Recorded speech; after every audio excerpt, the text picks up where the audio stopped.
Tu es bénie entre toutes les femmes. Chers frères et sœurs, il n'est pas rare d'entendre que dans notre société, la femme n'a pas la place qu'elle mérite. Il n'est pas rare d'entendre que la révolution féministe de ces dernières années a permis à la femme d'avoir enfin sa dignité et sa reconnaissance. Il n'est pas rare d'entendre non plus que l'Église ferait bien aussi de suivre cette révolution pour donner enfin aux femmes la place qu'elles méritent. Je me permettrai cette image, il en va de la répartition du rôle de la femme et de l'homme, si l'on peut prendre une image du mystère d'une montre. Une montre est composée de mécanismes qui, si l'on peut dire, est la partie la plus noble, précieuse, délicate et la plus importante d'une montre. Et puis, comme le dit le terme, la montre a aussi une façade avec ses aiguilles et qui nous donne l'heure. Il serait intéressant peut-être d'inverser les rôles entre les mécanismes les plus précieux, les plus cachés, pour les mettre à la place des aiguilles. Vous imaginez que cela ne nous servirait pas finalement à grand-chose. Il faut que les aiguilles puissent montrer l'heure, que la façade de la montre puisse montrer ce qu'elle désigne et que les mécanismes puissent garder leur rôle essentiel, si important et si noble. Je dirais qu'aujourd'hui, ce que nous célébrons, c'est une révolution féministe. C'est la place de la femme qui est mise au centre de nos sociétés, de notre pays, de tout le cosmos. La Vierge Marie, il est vrai qu'il est souvent dit qu'elle est discrète. On ne parle à peine d'elle dans nos évangiles, un petit peu d'elle dans l'Ancien Testament.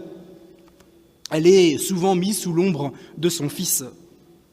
Et certains, finalement, vont réagir du coup en disant il faut la mettre un peu partout. Et certains vont même oublier de parler de Jésus et tout le temps parler de Marie, de Marie et de Marie. Et on nous reproche même parfois à certains frères de ne pas parler assez de Marie. Je dirais que le danger serait de la sortir de son rôle de mécanisme précieux, de petite pièce fondamentale dans un édifice si grand. Ce serait de la déifier, de la montrer trop. La fête que nous célébrons aujourd'hui va nous donner la juste mesure. Donnons la parole à sa cousine Élisabeth. Laissons aussi Jean-Baptiste tressaillir en son sein et nous dire « Toi la femme, toi la nouvelle femme, tu es bénie entre toutes les femmes. » Oui, Marie, c'est vrai qu'elle est prise parmi les femmes, elle appartient à notre race, elle est vraiment femme. Nous, catholiques, nous croyons très fermement en un Dieu qui se manifeste en trois personnes, Père, Fils et Saint-Esprit. La Trinité, elle, Père, Fils et Saint-Esprit, se suffit à elle-même. Elle n'a rien de besoin de plus. Elle ne saurait se rajouter une quatrième personne. Marie, si l'on peut dire, n'a rien à voir avec eux. Marie n'ajoute rien à la Trinité, ni à l'efficacité de son unique médiateur et sauveur qu'est le Christ. Marie, elle, est la première de notre race à jouir des fruits de la passion et de la résurrection de notre Seigneur, voire plus même à être glorifiée, c'est-à-dire de participer déjà à la gloire de Dieu, qui est notre vocation à chacun. Gloire à laquelle nous aspirons tous.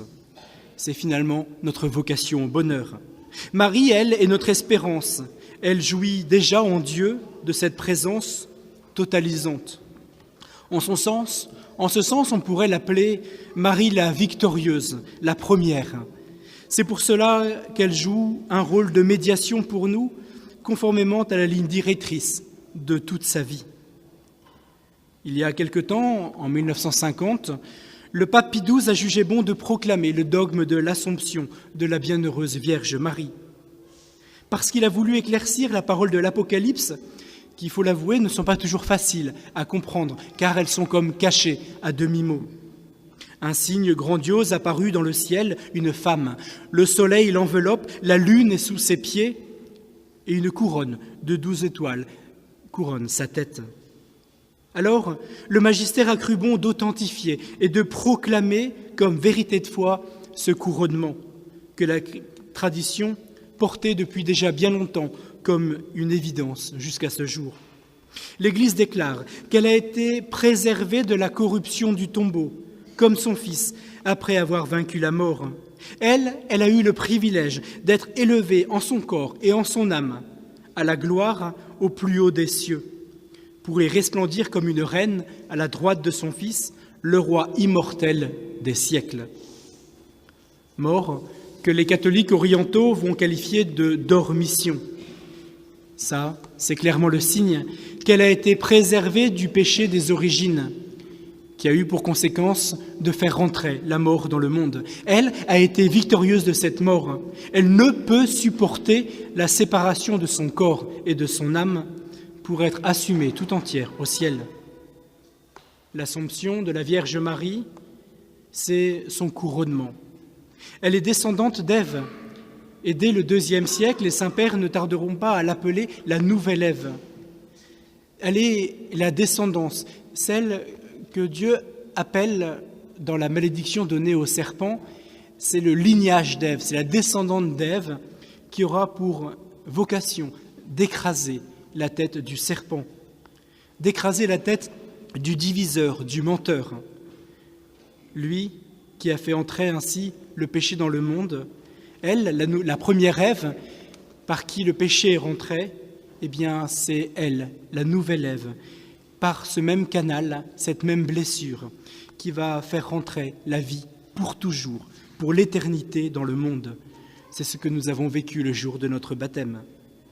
D'elle devait naître le nouvel Adam, celui qui fera aboutir, par son offrande sur la croix, la victoire totale sur le péché et sur la mort.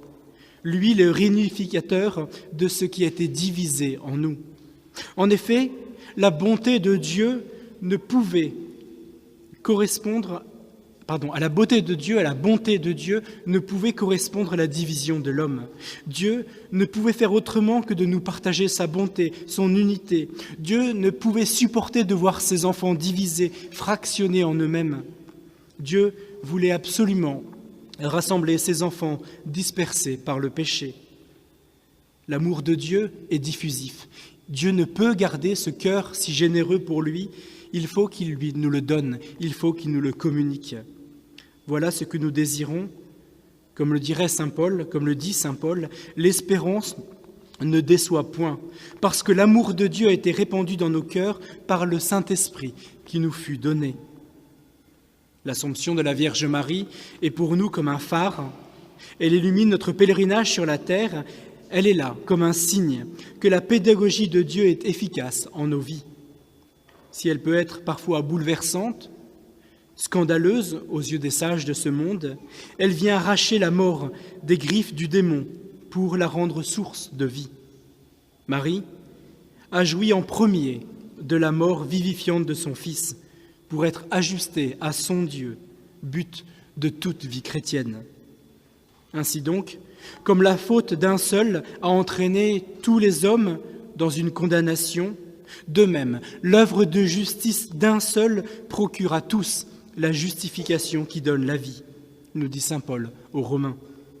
Marie, elle, est cette femme extraordinaire. Elle est ce mécanisme précieux. Elle est le canal de la grâce, c'est-à-dire de la vie même de Dieu. Elle est le canal de la victoire. Elle a été l'heureux instrument de Dieu pour redonner la vie là où cette vie avait été écrasée par le démon.